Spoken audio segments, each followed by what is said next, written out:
Hola, espero que vaya muy bien por ahí. Mi nombre es José Manuel Portolés, del área de Mecánica de Medios Continuos y Teoría de Estructuras.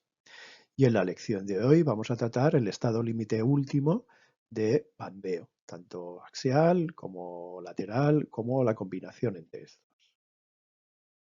Como decíamos, en la lección de hoy vamos a hablar de barras. Cuando digo barras es todo el elemento conjunto, no cada una de las secciones que estarán sometidas a compresión y veremos los efectos del pandeo.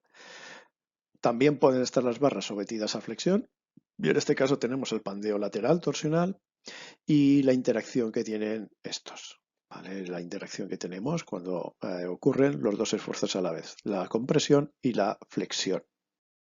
Pues bueno, cuando tenemos barras sometidas a compresión centrada, lo que ocurre a esa barra es que debido a esa compresión, por ejemplo, que tenemos una columna biapoyada, lo que ocurre es que aparecerán una serie de momentos de segundo orden. ¿De acuerdo? Eso lo vimos ya en las longitudes de pandeo. Bien, ¿cuánto puede aguantar según el eurocódigo y según el código técnico de edificación? Pues el axil de compresión que tenemos deberá ser más pequeño que la resistencia a pandeo, ¿vale? Donde esa resistencia a pandeo es igual a chi por A por F sub I D, ¿vale? F sub I D es F sub I partido gamma M1, donde en este caso para estabilidad se utiliza un coeficiente parcial de seguridad de 1,05. ¿Vale? El área, por su lado, es el área de la sección, si es clase 1, 2 y 3, o bien el área efectiva si fuera clase 4. ¿Vale? Y entonces, ¿qué es este chi? ¿Vale? El chi es el coeficiente de reducción por pandeo, ¿vale? Que nos va a depender principalmente de la esbeltez reducida que tenga el elemento que estamos considerando y de la curva de pandeo correspondiente. ¿Vale? Y además hay que acordarse de que esto se ha de comprobar en los dos ejes, ¿vale? En la flexión alrededor del eje II y alrededor del eje ZZ. El coeficiente de reducción por pandeo chi nos va a depender fundamentalmente de la esbeltez de la barra y de las imperfecciones geométricas y del tipo de sección y material, lo que nos determinará cuál es la curva de pandeo a utilizar, también denominada curva europea de pandeo, ¿vale? Entonces, eso lo podemos ver en la gráfica de la derecha, ¿vale? Aquí tenemos la esbeltez reducida en el eje X, de forma que para una curva determinada, por ejemplo, la curva D, subiremos hasta esa curva y en el momento en que se encuentre podremos obtener cuál es la correspondiente reducción por pan de Ochi. ¿Vale? Subiríamos por aquí hasta la curva y de aquí tiraríamos a buscar cuál es ese valor de chi. La forma matemática de ver esto es chi es igual a 1 dividido phi más la raíz cuadrada de phi cuadrado menos la esbeltez reducida al cuadrado, y además hay que tener en cuenta de que no nos podemos pasar de 1, ¿vale? Por ese pero menor que 1 es debido a que por encima de 1 no podemos tener valores. Otra forma de poder expresarlo es chi es igual al mínimo entre esa función y 1, ¿vale? ¿Qué parámetros tiene esto?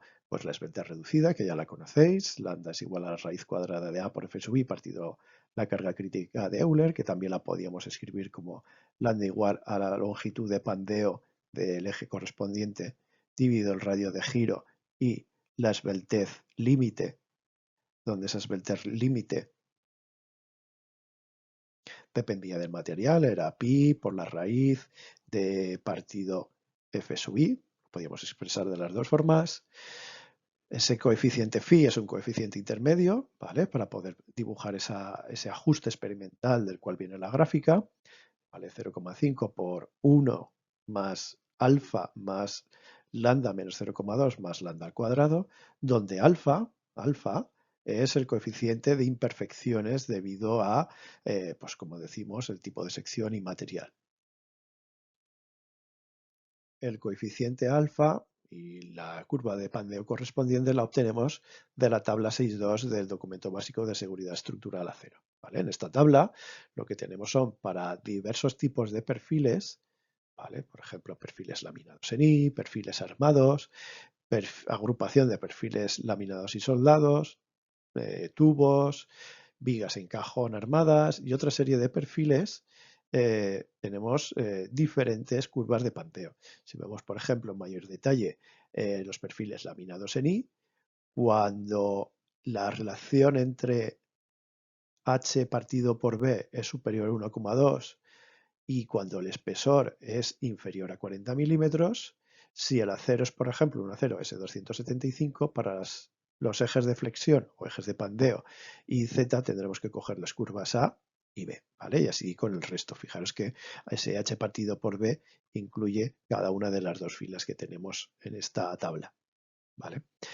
Y luego en la tabla 6.3 podemos obtener en su cabecera cuál es el coeficiente de imperfección. Por ejemplo, para una curva A podemos obtener un coeficiente de imperfección 0,21 para luego poder utilizarlo en las fórmulas.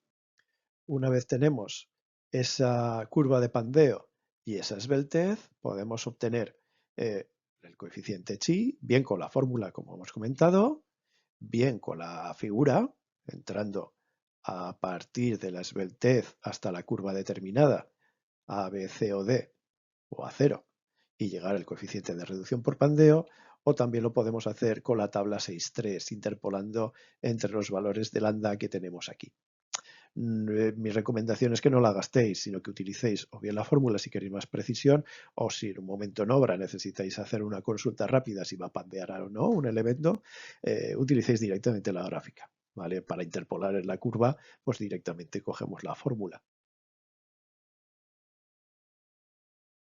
Bueno, pues para poner en práctica el cálculo a pandeo centrado, se pide en este ejemplo resuelto dimensionar los pilares con una sección formada con dos perfiles UP laminados y formando un cajón, como veis aquí en la figura, ¿vale?